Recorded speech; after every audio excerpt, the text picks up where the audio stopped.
పిఠాపురం మీరు అసలు ఎవరు గెలుస్తారంటారు? పక్క పవన్ కళ్యాణ్ వస్తాడు.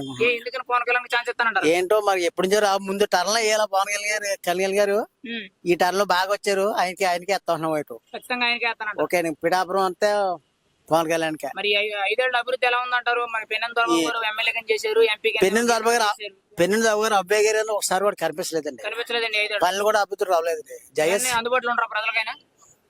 ఈ ఎస్పీఎస్ వర్మ గారు అందుబాటులో ఉంటారండి. ఆయన చెబితే పర్లేదండి. ఏ గారికి వచ్చినా ఆయనే లెక్క పెట్టుకుంటాడు. అక్కడ పిఠాపురానికి అసలు మెయిన్ గా ఉండే సమస్య ఏంటండి? మీరు ఒక ఆటో డ్రైవర్ గా అసలు మీరు తెలుసుకున్నది ఏంటండి?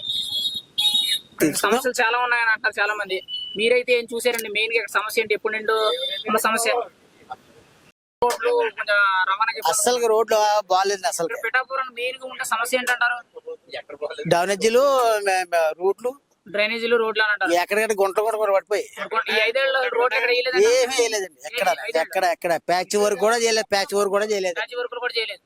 మరి 5 ఏళ్ళు మరి మీ ఆటో డ్రైవర్లకు అప్పుడప్పుడు జగన్మోహన్ రెడ్డి సంవత్సరానికి 10,000 ఏ సరిగా కూడా కేసులు రాస్తున్నారండి.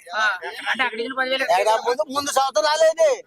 7,000 రూపాయలు 7,000 ఒక్కరు